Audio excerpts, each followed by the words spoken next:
नमस्कार, मैं हूं आपके साथ अर्चिता मिश्रा और आप देख रहे हैं केकेडी न्यूज। आइए नजर डालते हैं इस वक्त की कुछ अहम खबरों पर।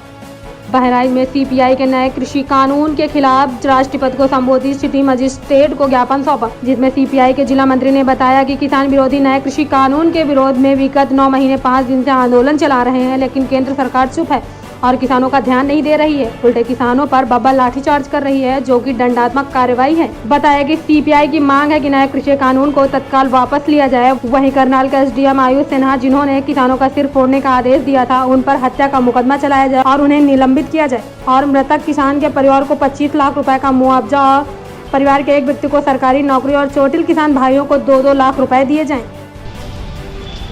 नमस्कार दोस्तों, आप देख रहे हैं केकेडी न्यूज़ में। हूं अजमल शाह। इस वक्त हम मौजूद हैं बहराइच के डीएम कार्यालय में। आज सीपीआई द्वारा एक ज्ञापन सिटी मजिस्ट्रेट को दिया गया है। आइए जानते हैं उनके जिला मंत्री से कि क्या है उसके उद्देश्य उस ज्ञापन के। जिला मंत्री जी, आपका बहुत बहुत स्वागत है हमारे चैनल में जी। क्या रहा है इस ज्ञापन का उद्देश्य जो आपने आज दिया है? 28 अगस्त को, इसी 28 अगस्त को जब हमारे प्रधानमंत्री महोदय जलियांवाले बाग का पुनर्निर्माण का उद्घाटन करने गए थे, उसी दिन किसानों पर बर्बर लाठीचार्ज हुआ और उसमें 35 किसान चोटिल हो गए। एक नौजवान किसान सुशील कादर की मौत भी हो गई और वहाँ के एसडीएम आयुष सिन्हा ने आदेश किया था कि किसानों के खोपड़ी फोड़ दो अगर आगे बढ़ें। तो जिस दिन वो जलियांवाले बाग का कांड का उद्घाटन कर रहे थे नाटकबाज मोदी जी, उसी दिन यहाँ पर बर्बरता पूर्वक लाठीचार्ज हुआ और जनरल डायर की याद को ताज़ा कर दिया। इसलिए आज बहराइच में भारतीय कम्युनिस्ट पार्टी अपना ज्ञापन प्रेसिडेंट ऑफ इंडिया को दे रही है कि वहाँ के एसडीएम करनाल को, आयुष सिन्हा को तत्काल सस्पेंड कर दिया जाए, जो पुलिस अधिकारी थे उनको निलंबित कर दिया जाए और वहाँ जितने भी ड्यूटी पर तैनात थे उनको सस्पेंड करके उनके ऊपर हत्या का मुकदमा कायम कराया जाए। और तीसरी मांग हमारी ये है कि मृतक के परिवार को एक आदमी को नौकरी, 25 लाख रुपया और जो चोटिल हैं उनको 2-2 लाख रुपया दिया जाए।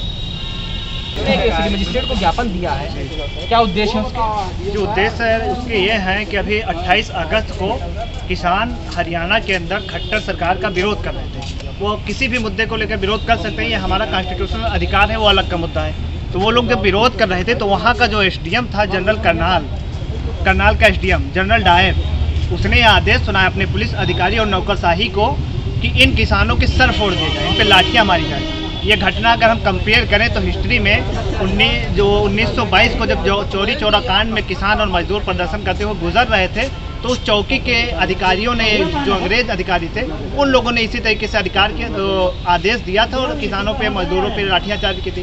सेम वही घटना यहाँ पे घटित हुई।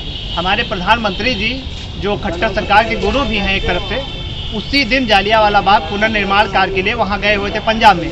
वो उसका पुनर्निर्माण कर रहे थे, शहीदों को कह रहे थे कि हम याद कर रहे हैं, लेकिन जिनका देश की आज़ादी में, शहादत में कोई योगदान न हो, अगर वो शहीदों को याद भी कर रहा है तो वो नाटक है, क्योंकि वहाँ वो याद कर रहे हैं। यहाँ खट्टर सरकार उसी इतिहास को जनरल डायर की तरह हुक्म सुनाकर किसानों के सर फोड़ रही है। क्या मांगे हैं आपकी इस पर? हमारी मांगे ये हैं कि किसान आंदोलन अगर किसी चीज़ का विरोध कर रहा है तो विरोध करना हमारा कॉन्स्टिट्यूशनल राइट है, हमें विरोध करने का अधिकार है, हमें करने दिया जाए। उनकी क्या मांगे हैं, गलत है सही है, ये बाद में तय हो जाएगा, अलग बात है। जो उसमें चोटिल हुए उनको लेकर कुछ मांग? हाँ, उनको लेकर हम लोगों ने मांग किया है कि कम से कम 25 लाख रुपए मुआवजा दिया जाए। हालांकि इतने में जान तो वापस नहीं आ जाएगी, बट एक परिवार को चलाने का जरिया हो सकता है, इसलिए 25-25 लाख रुपए उनको दिया जाए। तो निश्चित रूप से जो किसानों पर हमला हुआ, एक हिसाब से माना जाए कॉन्स्टिट्यूशन के अधिकारों का हनन हुआ, उसी को लेकर आज एआईएसएफ के जिलाध्यक्ष के नेतृत्व में एक ज्ञापन जो कि राष्ट्रपति को संबोधित सिटी मजिस्ट्रेट को दिया गया है। देखते रहिए केकेडी न्यूज़ से अजमल शाह, बहराइच। बहराइच से केकेडी न्यूज़ संवाददाता अजमल शाह की रिपोर्ट। सपा की किसान नौजवान पटेल यात्रा को लेकर प्रदेश अध्यक्ष नरेश उत्तम पटेल बहराइच पहुंचे, जहां पर उन्होंने योगी सरकार पर जमकर निशाना साधा। उन्होंने कहा कि योगी सरकार हर मोर्चे पर विफल रही है। प्रदेश की कानून व्यवस्था पूरी तरह से ध्वस्त हो चुकी है और सरकार केवल कागजी आंकड़े की बाजी में अपने कामों को गिना रही है, जबकि इस सरकार में केवल सपा सरकार के दौरान किए गए कामों का उद्घाटन किया गया है। जाति जनगणना की सवालों पर उन्होंने कहा कि सपा ने लोहिया जी के समय पर जाति जनगणना का सुझाव दिया है। हम कार्यकर्ताओं की मेहनत के बल पर आने वाले 2022 विधानसभा चुनाव पूर्ण बहुमत के साथ जीतकर उत्तर प्रदेश सरकार बनाएंगे। है कि उत्तर प्रदेश में जब आपकी सरकार आएगी तो पहला काम क्या जातीय जनगणना कराने का काम करेगी समाजवादी पार्टी? जातीय जनगणना की मांग समाजवादी पार्टी ने जब से स्थापना हुई तब से नहीं और पहले से डॉक्टर राम मनोहर लोहिया जी ने सन 1954 में जातीय जनगणना की बात की थी। उसके पहले जो भारत की जनगणना होती है, हर 10 वर्ष में जनगणना होती है। जनगणना हमारे देश की होती है। सरदार पटेल जी ने 1951 की जनगणना के लिए, जातीय जनगणना के लिए ड्राफ्ट तैयार किया था, लेकिन उस समय भारत के प्रधानमंत्री जवाहरलाल जी ने उसे दबा दिया और पटेल जी की डेथ हो गई। इसके बाद डॉक्टर राम मनोहर लोहिया जी ने जातीय जनगणना की बात शुरू की।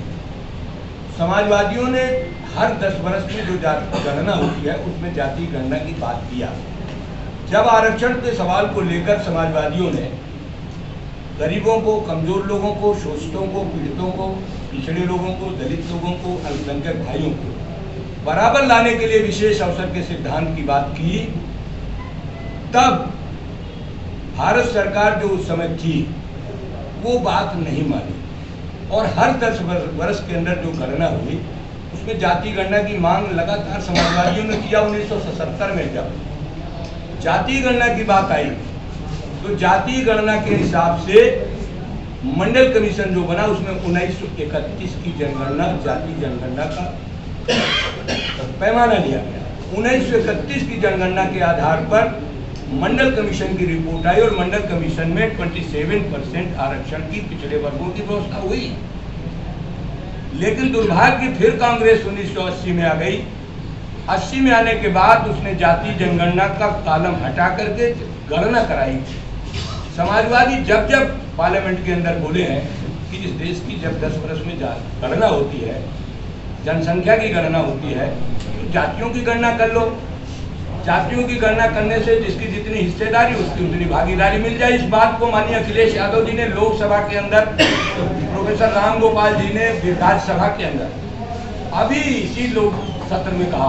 बीजेपी के शीर्षस्थ नेताओं ने कहा हम जातीय गणना कराएंगे, लेकिन वो जातीय गणना नहीं करा रहे। 1 अप्रैल 2021 से जो भारत की जनगणना हुई उसका मैंने एनपीआर का फॉर्म देखा है। उसमें जातीय गणना में ओबीसी का कॉलम नहीं है, सामान्य का कॉलम नहीं है, उसमें साक्षरता का।